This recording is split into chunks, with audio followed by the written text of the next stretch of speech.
Okay, we're broadcasting. So we're live? Okay. Can we see if anybody's in here? Can you see that? No? Yeah. Okay, well, let's give it a couple seconds and see if anybody joins. If not, we could just go ahead and begin. Yeah. This is that they are joining, and we'll carry on since this is our first time. We're learning. Well, I mean, you'll get content out of this, like heaps of content. You'll be able to cut, you know. Mm-hmm. Well, hopefully, if I'm good enough. Absolutely. So should we just go ahead and dive into it, or should we wait another 20 seconds or so? Yeah, there is a little how many people have joined in my screen that I see. Okay. You see that now, top left? No, we can't see that. Okay. I can't see that. Yeah. So, well, Julie, thanks for joining us. We appreciate it. We are going live. No, there's nobody here. All right, but that's okay. We'll have a nice conversation, and then we'll post it and tape, you know, and then once we figure this out, we'll do it again in 4 weeks, the same conversation, and see what that's like. Yep, absolutely. As soon as we get an audience. So we do have one person that's joined us so far. So Jack, why don't you introduce and we'll get going. Okay. All right. So let's go ahead. What's up, everyone? Thanks for joining. Today we are going to talk to Sting Sports and see what they look for in a sponsored athlete. Today we have Josh joining us. He's a two-time Olympian and is the director of marketing for Sting Sports. And then on the other side, we have Impact owner and founder, Frank Rabinovich. And my name is Jack, and I'm Impact's brand manager. I'll be interjecting with questions throughout this stream. So without further ado, let's go ahead and hop right into it. Thanks for joining us, Josh. Great to be with you guys. We're excited to have you. Hey, Josh, tell us a little bit about your background as an Olympic athlete. Yeah, so I was a swimmer. I represented Australia in 2 Olympic Games in Sydney and Athens. So that was 2000 and 2004. I started swimming when I was 5, hated it, cried every session, just didn't want to be anywhere near the pool. But my parents persevered because we actually lived right on the water, a beautiful place in Australia. And I just was fortunate enough to have a couple of mates that we all enjoyed different sports. We all did each other's sports, and sort of one thing led to another. Found a good coach, found a good squad, and essentially, you know, represent Australia for 10 years. You know, world champion, Olympic silver medalist. So I had a pretty good career. So it's something I look back on from time to time with fondness, but that's also, you know, some 15 years ago now too. So Josh, tell me, when you were a kid, did you swim like 100% of the time, or did you move from sport to sport during different seasons? Yeah. That's how we grew up. You know, if it was cold, we were playing street hockey. If it was hot, we might have been playing football in the backyard, you know? Yeah, so I mean, I played a football sport back home in winter, rugby league, and swimming was typically a summer sport. We didn't have indoor. I mean, our climate is that we didn't have indoor training facilities that were heated. It doesn't get too cold, but it gets cold enough not to be able to train in an outdoor pool. So, but yeah, I mean, back to what I was saying with my mates, you know, my best sport was swimming. Had a mate who was a great tennis player. Had another guy who was a great surfer. Had another guy who was a great surf lifesaver. And we, fortunately enough, just had this competitive environment where we were all great mates, and more often than not, the person who was strongest in their individual sport won, but that didn't stop us from trying to beat them at any opportunity that we could get. And I think that environment fostered the most incredible competitive nature in all of us, and we all went on to be successful. I mean, the guy that was a great tennis player actually represented in canoe kayak at my first Olympics. You know, we all went and became the top of our field. So, I mean, that sort of thing's just pure luck. But yeah, I mean, I love golf. I love whatever sport. You know, I'll watch and play anything. You know, and I mean, America is absolutely the place to be for that. You guys are bananas about your sport, so it's great. Yeah, we're all participating even from a young age. Jack, what's been your experience in sports? Yeah, so I'm a hockey player. I've played hockey since I was 4 years old, and I still play competitively to this day. I just finished up college, so my college career is unfortunately over, but now I am heading to the big leagues in the beer league and playing with the old men. I'm excited. Yeah, well, welcome to the beer league for sure. I'm wondering, as we carry on this conversation, we're talking about sponsorships. Jack, you're from a team sport background, and Josh, you're from also a team sport background, but it's an individual in the pool. I think in your case, you were part of a medley, right, in winning your silver medal. Is that right? Yeah, that's correct. So my individual stroke was backstroke, and I would swim, 100 or 200 meters at the Olympic level. But then, the medley relay is, each of the 4 strokes combining in a team. And you don't get to do that very often. And in a lot of ways, it was some of the best competition experience I ever had, because it wasn't that you were sort of, it's not that you were sharing the load, so to speak. I mean, everyone's still got their own individual responsibilities, but you're definitely sharing the experience, which, when you're all out there on your own, it can get pretty lonely sometimes. But when you got 3 other guys there with you, it was good fun. Right. Well, let me ask you something about sponsorship as it relates to these sports. Here in the States, I imagine it's pretty similar in other places. Kids and athletes from team sports don't seem to raise their hand as much for sponsorship, as opposed to kids and adults that are boxing or in MMA or even in BMX, bicycling or motorcycling. Why do you think that is, that team sport kids don't seem to have an interest in sponsorship? Look, I'm not entirely sure why that would be. I mean, I would imagine it would be a lot more difficult because the economies of scale are completely different. I mean, again, the landscape, the sporting landscape in America is it's such a heightened, I guess, commercial environment. And yeah, you've got the market to support that as far as, the equity that is available. I mean, maybe it might come down to the fact that as a team, it's more difficult to stand out.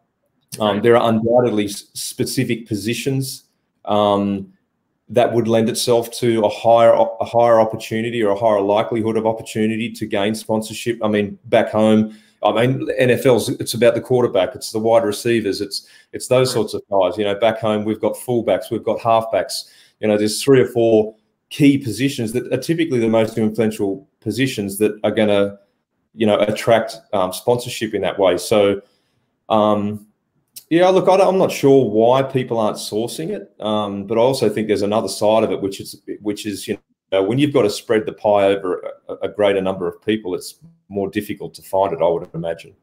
Yeah, well, it's interesting you say that. In a sport like the NFL and football, we do get some folks who are building their brand who want to be sponsored, as opposed to and Jack, maybe you could speak to this, but in hockey, it doesn't seem to be that way, like where individuals are building their brand in quite the same way as in football. It probably is happening. But we also see professional lacrosse and lacrosse players a little bit starting to ask for sponsorships, but not anywhere near the same degree as those that are involved in individual sports. Jack, what do you think from the hockey perspective? Yeah, I think it's all mindset. I think it's with the hockey players or with team sports, they're not used to reaching out to people and trying to get sponsorships and trying to get certain trips paid for just because they're all together as a team. Whereas a sport like boxing or a sport, an individual sport, they have to do everything from A to Z by themselves. So I think that's the difference. It's the mindset. Yeah, I suppose you're right. As teams, you do see teams that are out doing car washes or selling chocolate bars or whatever the case may be to raise funds collectively to help offset expenses. But Josh, with your experience as the director of marketing here in the States for Sting Sports, you're clearly deeply involved in battle sports like boxing, certainly. Yeah. And MMA and whatnot. So tell us from your perspective, do you get a lot of inquiries from individuals looking for sponsorship? Yeah, look, absolutely we do. I mean, I got one just this morning from a gentleman in San Diego, and I mean, we've got a facility on our website for people to reach out to us and I guess state their case for sponsorship. I mean, it's probably been a little bit quieter recently, obviously, you know, with what's been going on in the world, gyms closed, Yeah. you know, COVID. But yeah, I mean, when the boxing season proper is underway, yeah, we get a regular trickle of people who are interested in sponsorship for sure. Yeah, yeah. You say trickle, I say flood, because we get asked a lot. We have a lot of athletes that we do sponsor, and in our case, it's mouth guards and gear, impact type stuff.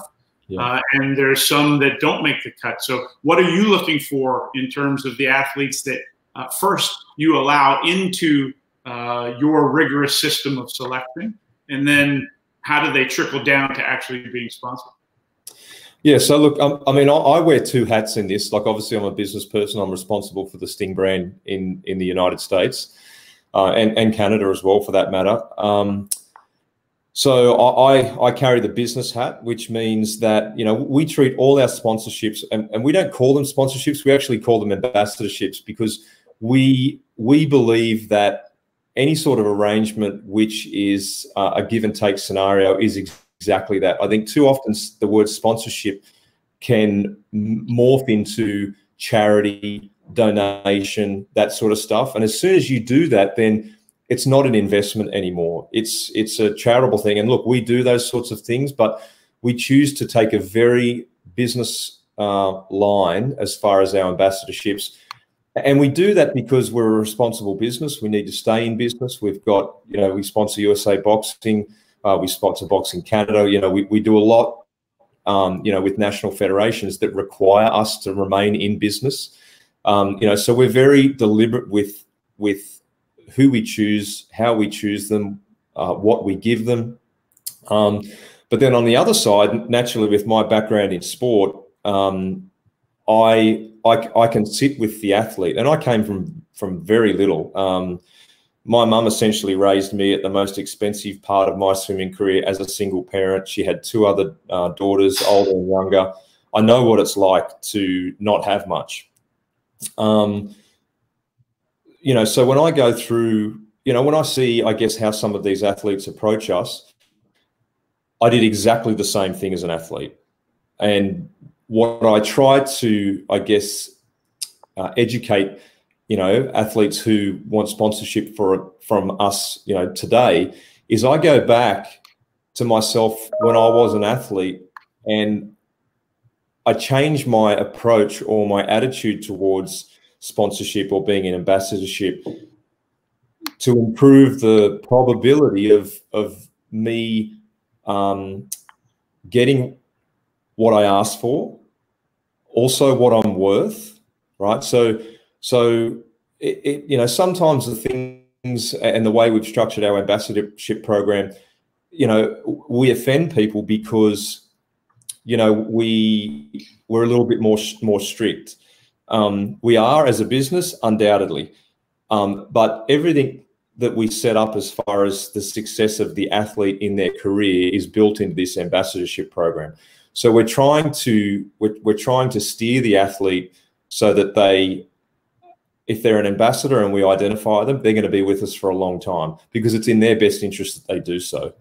The majority of athletes that we get have a "what can I get out of it" attitude, and we don't tolerate. We just don't entertain that attitude for a second, you know, because that's not actually the best attitude for the athlete, right? We're a giving sort of company, but we are looking for people who are givers, right? So over and above, you know, competition results, you know, their profile in the sport, we look at character, we look at integrity, you know, we look at the content that's being posted, what is the nature of it, you know, how good are they promoting not just themselves, but more importantly, others. And that's something that I've found in boxing is reasonably rare. Boxers tend to speak more about themselves than what they do about other people. Mm-hmm. I did the same thing as a swimmer. I did exactly the same thing as a swimmer, but it didn't help my cause. Yes, obviously we look at, you know, their competition results and where they stand. Obviously their age is, you know, reasonably important. We're probably not going to sponsor a 12 or a 13-year-old athlete. In rare cases, would we? And you know, there's one young gentleman that I can think of now who's an absolute godsend for us, you know, as far as, you know, how he represents our brand. But we sponsor him because of his character, his integrity, and the fact that he does what he says he's going to do. So, I mean, as far as that, like I said, we look at the sporting side of things as well. That's obviously important. But I mean, if I can paint a picture of you of the best ambassador scenario I've ever had by some margin, there was a young gentleman by the name of Reagan who was an amateur boxer back home, lived in Brisbane, made his went pro after probably 60 or 70 bouts. I think he was maybe 19 at the time, and last I knew he was 5-0. Now, he had very little profile back then, but he was a good kid. He was or worked at a gym that we had done business with, and we set up a meeting, and I sat down with him, and I started the meeting off. He actually cut me off and said to me, "Josh, look, if you don't mind, I've got a list of things here that I have written down that I want to be able to do for Sting." I didn't. The meeting ended right then and there. Like this kid was exactly what we were looking for. Now, what he was looking for was $500 worth of equipment per year. He had a PT, a personal training business of about 50 clients. So from that $500 investment that we made, he directed his personal training clients to our brand, and the revenue return on that was $5,000 a year. I nearly fell off my seat when. The reason you say that, you know, Josh, because we get a lot of requests for sponsorships, and oftentimes those requests are as simple as like, "Hey, I'm a boxer, sponsor me," right? Yep. Obviously, it's going to go nowhere. Or you get folks that are saying, "Well, I've won X and X, X and X, X and X. I'm the next champion. Sponsor me." But very rarely do we see somebody, as you're suggesting, that says, "Here's my resume. I'm pretty good at this, but with that resume, this is what I'm going to do for you." Yeah. And we don't see that so often because folks, athletes, are not thinking that way. And so rare is the one. Yeah. And look, again, I've been an athlete. I understand that it's a big mistake to make a character judgment on someone who comes to you with that approach, right? Because as an athlete, you have one thing on your mind, and that's to perform. I would wake up, "Mum, where's my breakfast?" Right. I've got to get myself to the pool. I get home, you know, "Where's my second breakfast?" You got to eat, train, sleep, and eat. Yeah, exactly. Your mind is 100% focused on your performance, and nothing really exists outside it. So it's, I mean, you know what kids are. I mean, I know what I was like. Kids are naturally selfish. It's not natural for them to think of someone outside of themselves. But, you know, if there's, you know, obviously there's boxers watching this, my advice to you would be, know who you are, know what you offer, and lead with that. You know, it's like a job interview. It really is like a job interview. Like, you understand how job interview works. People trawl through resumes and they're just looking for something different. If you want to stand out, that would be my advice. And you've got to be able to tell your story. I mean, you really have to know who you are, how to communicate, you know, because you've got to be looking at, my attitude would be this: I'm going to be if I was a boxer and I was 13, 14, whatever, I'm going to be a world champion one day.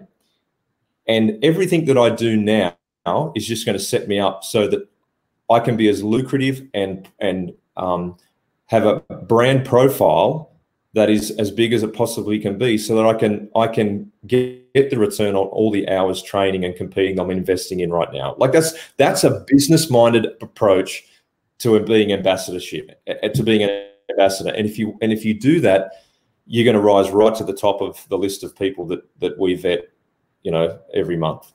One of our viewers is saying that he was a former motorcycle racer. And that was the mentality in motorcycle racing too, is this is me, now give me something. As opposed to this is me, here's what I could do for you, how could we partner? And you know, and I know, and Jack knows as well, is that when people give you the partnership conversation and they lay it out, that's rare, and that's the athlete that you want to do business with, that you want to work with, for sure.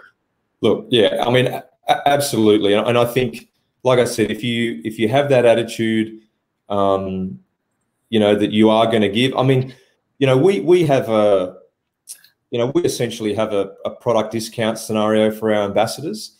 Mm-hmm. We don't ever put a ceiling on what we are prepared to give, because what we are prepared to give is based on the work that you do as an ambassador. We have a base agreement that is a one-page document. It's very simple. That is the minimum that we expect from you. There's nothing to stop you from doing more. Now, if you do more and you do it well, you will get more. What is that? I don't know, but I'm just telling you that we stand behind what we say, and we're a company that has character, has integrity. We do what we, you know, whatever we say we do, we're going to do. But I think by and large, I mean, the other advice I would give is we are over-marketed too. I mean, Instagram is just, you know, the quantity of marketing that you know, we're exposed to on a daily basis is just, it just goes so much further than we can actually absorb. So one thing that athletes would do really, really well to understand is that, well, Sting as a brand is not looking for, we don't see value traditionally how marketing has seen value, which, you know, the big brands of the world, they sponsor the big athletes of the world or the big personalities of the world so that they see imagery and video content of that personality using their product.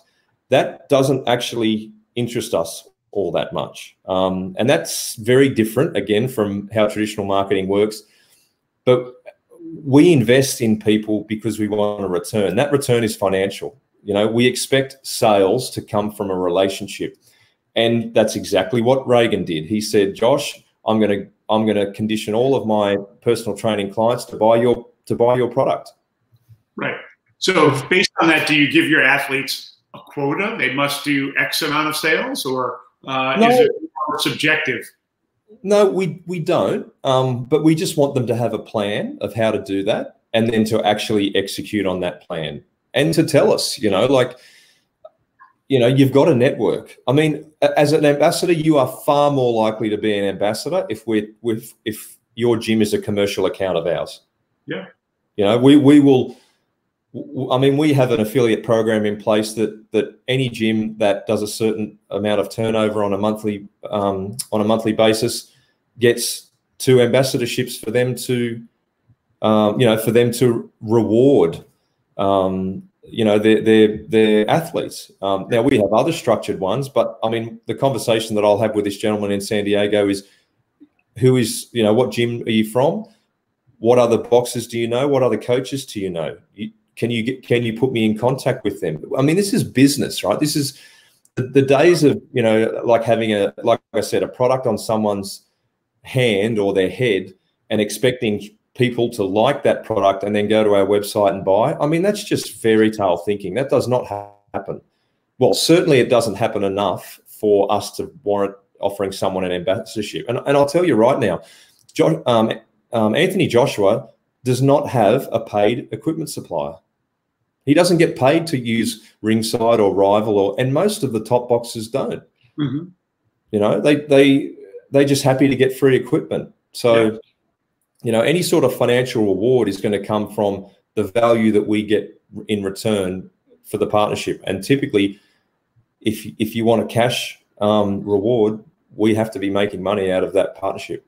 Yeah, well, the fact is that if you're paying attention, which I know you are, you know which athletes are active and are spreading the word, because you see it. They're very visible. Yeah. And it's easy to agree to keep moving forward with them. In Impact's case, we do very little financial sponsorships. It's all based on guards and gear, and our athletes are very happy with that. Yeah. And they work hard for us. So we're really proud of what we call our impact sponsored athletes. Yeah. It really works wonderfully. What do you require in terms of social promotion? Is there a minimum, maximum, or is it just left up to the athlete? No, so I mean, as far as a frequency, we expect weekly posts. And look, I'm director of marketing. I'm essentially a salesperson. As far as, you know, what is my active role? I'm anything but a salesperson. I'm far more interested in the relationship and the success of someone's gym or someone's career. You know, so as far as the content, you know, we are much more interested in what is the message. And, you know, obviously with my sporting background, I would be much more interested in content where the athlete is appreciative of the support that we give, which goes obviously beyond boxing equipment, because we want to see that athlete achieve everything that they, you know, that they see in their dreams. And we do that because I've done that. So are you saying that you prefer them to provide content talking about their appreciation for Sting rather than Sting's equipment? Well, both. I find them both equally important. Right. And the reason I say that is going back to what I was saying about, we are so oversold today, you know, as far as our marketing. And I don't sell. I educate people and I help them to make the decision. If the decision is not us, I'm okay with that. If the decision is us, great. You're an ambassador, you're wearing Sting. People expect you to say good things about the product. They expect that. So they're probably marginally numb to whatever you say because they expect it, right? What they don't expect to say is, wow, these guys have helped me develop a bio. They're helping me to tell my story. They're so obviously interested in building my personal brand. Without question, their equipment is going to help me to reach the tops of my sport. That's what we're looking at, right? We do that because we care. We care. Like, this is not a cliche. We care. I've been to an Olympic Games. I want to see people go to Olympic Games, and I want to see people win world championships. Yeah. I believe your equipment can get them there, but there's a whole lot around that is success based, that is not reliant on our equipment. Well, you know, you and I see each other at boxing events all the time, and we love to see our sponsored athletes and spend time with them because we're a small company, man, and our success is directly tied to their success. So, right? I mean, you feel that way as well. Without question. I mean, you know, one of the things that I love, you know, being back around a competitive environment is I can see a kid walk in the ring for their first fight at 8. I can see, you know, someone try and make Olympic Games. I've been at every stage in between and beyond. So, like, that's what I mean, to see these kids succeed and have some sort of influence. And it's not just about, you know, our ambassadorships are such that we try to help them learn skills that are transferable when they're no longer a boxer. Right, because that's critical to their success. I fell off the face of the earth when swimming left my life because I'd done it for 25 years and I didn't know who I was with not being an athlete. And every athlete is going to meet that time one day, and you know, whatever skills that they can learn while they're a boxer that apply to boxing, but also when boxing's no longer around, are also applicable to other stages in life. That just means that you know, they're in the best position to navigate what is going to be a really emotionally difficult time for them. Well, you happen to be in a unique position to help your sponsored athletes with that, having had that experience. Yeah, definitely. Yeah. And so I imagine you reciprocate for your athletes, and if they provide you content, you're happy to spread the word about them as well. 100%. Our platform is their platform, and there's a very simple reason for that. Our responsibility to ambassadors is to build their profile. Our ambassadors' responsibility as a brand is to build our profile. To the degree that we grow, they benefit. To the degree that they grow, we benefit. I mean, that's just it's just so simple the way we look at this sort of stuff. It is a true partnership. We invest that way because we're going to get a return that way, but it's a return where both parties win, not one party.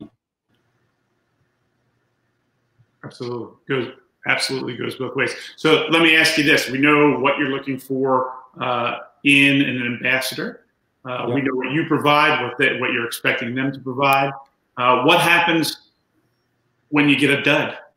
Yeah. You know, you think they've met all the criteria and nothing happens. They don't do anything. Yeah, and look, to be honest, that's the majority of the time.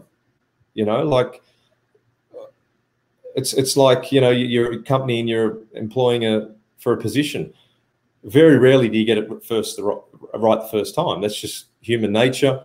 And you know, like I'm probably a little bit, I mean, I probably maybe paint myself as and our process is a very rigid process, but it's not. I'm still a human. I still want to give. I still want to, you know, help people succeed. And you never know who can turn a corner, you know, as far as, you know, where they currently are now and you know, where they'll be. I mean, I remember as a 13-year-old, well, as a 9-year-old, I was the best in my country.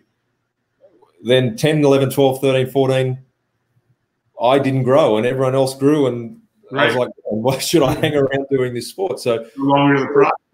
Yeah. So, I mean, we get it wrong more often than we get it right, but that doesn't mean we're not going to, you know, we're going to stop shooting. So, look, our ambassador agreements, we have a 3-month probation. They can end at any time within that 3-month period. You know, and you know, we're very transparent. We have that communication up front. There are clear expectations. Like I said, our document is very simple. And look, I guess that's also why we tend to not give anything for free up front. You know, people, you know, they pay 50% of the cost of their product.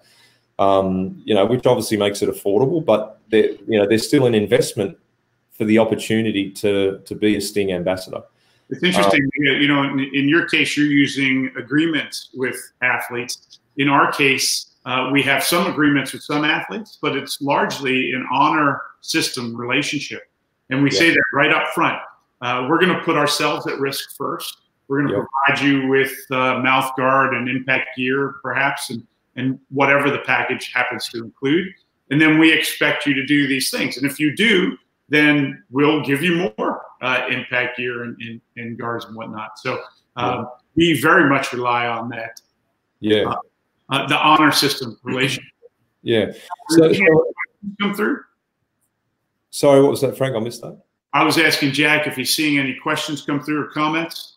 Yeah, there actually is one question from Jason. Thank you, Jason, for watching.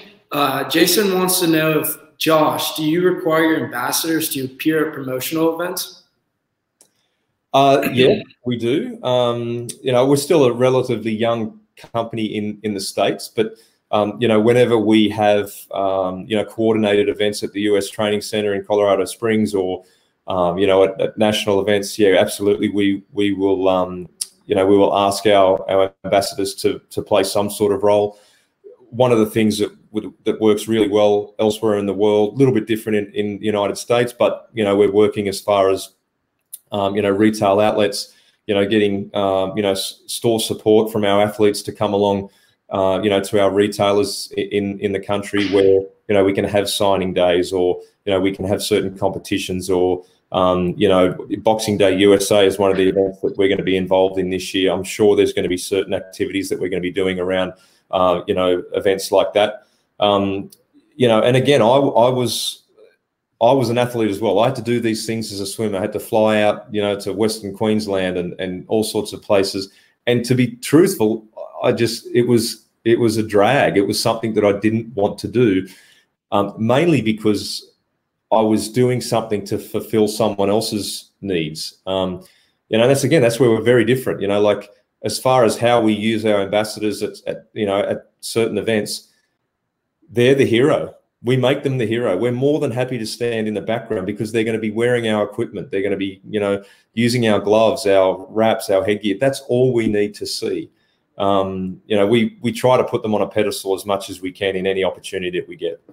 That's great. And speaking of pedestals, I'd like to put two of our viewers on pedestals. Jason and Alex, who are viewing, are Impact's two best brand ambassadors and sponsored athletes. They really knock it out of the park for us. And I got to tell you, they're both in Minnesota, and our footprint in Minnesota has expanded because of those two.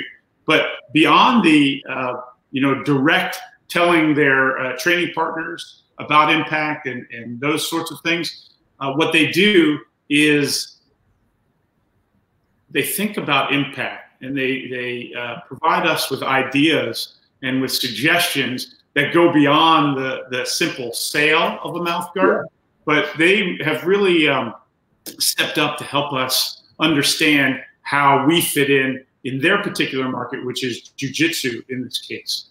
Yeah. And in Alex's case, too, he's made introductions to us to other folks to help the business grow. So these are really interested guys, both in their sport and in Impact and how we relate to it. And, just a big shout out to those two, and big thanks for sure. Yeah. That's fabulous. They're taking a business-minded approach to the partnership. That's how I would categorize that, and they are, if you were to profile the sort of attitude that you want as an ambassador, they're exactly it. Exactly. Yeah. Nailed it. Josh, we're running about almost 40 minutes. Yeah. Jack, if there's other questions, let us know. But what else would you like folks to know before we close it up? Look, I think we've probably covered off, most of it. Again, if you're going to reach out to any brand for, I hate the word sponsorship. I love ambassadorship. I love partnership. I love come to the negotiating table, knowing what you offer, being able to communicate how you're going to execute on that, how you're actually going to put your plan into place. I'll give almost anyone a chance if they have those two things, because I know they're coming with an attitude of gratitude. They're going to be grateful for whatever opportunity, that they're given. And look, honestly, if you get off first base, with our process, then you're almost a given to be given some sort of opportunity. So, that would be my advice. But really interested now, literally off the back of this, this little video chat we're having. I'll be getting on the phone call with gentleman in San Diego. Yeah. There you go. You're going to be ready for him. Josh, I'll be dialed. If anybody wants to get in touch with you, how would they do that? Yeah, look, they can contact me. I've got an email address is probably the best. It's josh@stingsports.com. Our website is www.stingsports.com. You're going to have a look at all our range that we've got available. And I guess our message as a brand is we're very, very interested in the relationship side of things. We tend not to start something, that's not going to stand the test of time, because the person is more important than the transaction. I just a believer that if I find the right people, do the right thing by them often enough, you end up having the best relationships, and business becomes a pleasure to do as opposed to challenging. That's for sure. Well, I know, our relationship has been a great one, and I certainly appreciate that. I appreciate you being our first guest on this idea that we have of the Impact Athlete Association, and trying to bring value back to not only our athletes, but other athletes that are seeking sponsorships. And so our goal here is to have on more guests like you to talk about what sponsorship means, how do you get sponsorships, what do you need to do in sponsorships, and other topics that will be of interest to athletes that are trying to come up through the ranks. And so this is our first attempt at it. We're going to do more of this in a couple of weeks. Jack, we have a scheduled guest. Who is that? That is Felicia Spencer. She's actually she's known as the Phenom. She's fighting this Saturday against Amanda Nunes. So we're pretty excited to have her on board. She's one of our sponsored athletes. So it'll be interesting to get her perspective from the other side of it as a sponsored athlete, and hear what she has to say. And we'll be doing that one on Instagram Live. Instagram Live, good. And Jack, she is the UFC headliner this weekend, right? Yes, she's the UFC headliner. She's fighting in Las Vegas this Saturday, June 6th.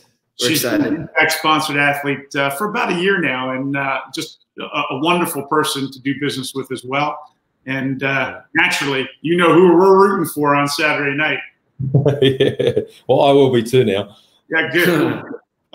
You know, with social distancing, we'd have a party, but maybe we should have one anyway. You know, guys, thank you. Josh, thanks. Jack, thank you. Thank you, everyone. Thanks for joining. Alex, Jason, everybody else, thank you. We appreciate it. And, of course, your suggestions on how to improve this going forward and what to do are always welcome. So we'll see you soon. Thanks, guys. Appreciate it.